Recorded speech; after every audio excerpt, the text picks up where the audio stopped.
Long before Nigeria became a nation, deep within the forests of what is now Edo State, a powerful kingdom was already flourishing.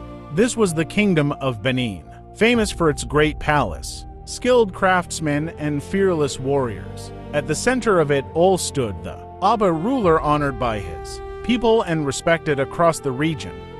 The Oba of Benin was more than a king. He was the guardian of the kingdom's traditions, justice, and unity. Chiefs gathered in the royal palace to advise him, but the final decisions rested on the throne.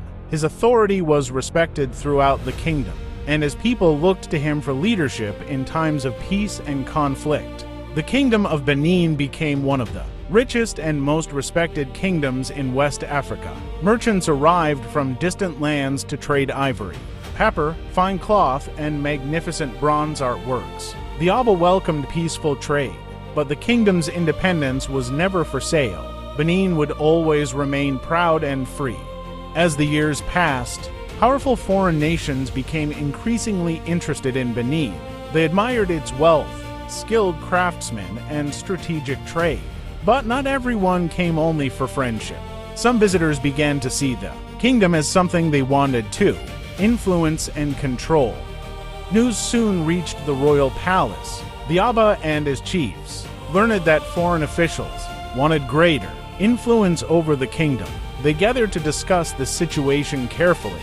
Their decision was clear: Benin would protect its traditions, its independence, and the authority of the royal throne. Standing before his people, the Oba called for unity. He reminded the chiefs, warriors, and families that the strength of Benin had always come from its courage, discipline, and shared traditions. The people answered with one voice, ready to stand together and protect their kingdom. The people of Benin were admired for their extraordinary skill. Master craftsmen created breathtaking bronze, plaques, and sculptures that told the story of the kingdom, its rulers, and its traditions. Their work became a symbol of Benin's greatness and amazed visitors from around the world. Far from the royal palace, important decisions were being made. British officials believed they could expand their influence over Benin and gain greater control of trade. As plans took shape, tensions continued to grow, bringing both sides closer to a confrontation that would change history. The Oba ordered the kingdom's warriors to remain alert.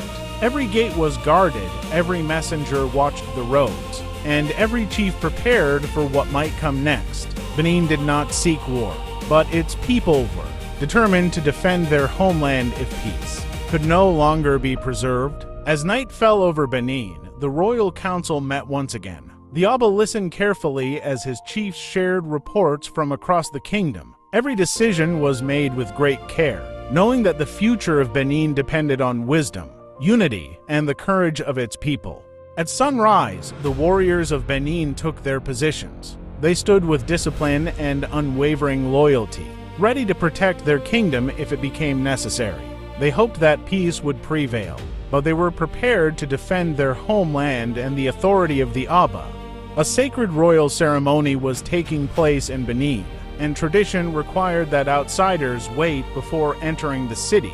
Royal messengers respectfully warned the approaching visitors that the timing was not appropriate, but as both sides held firmly to their own decisions, the tension continued to grow. The situation changed in an instant.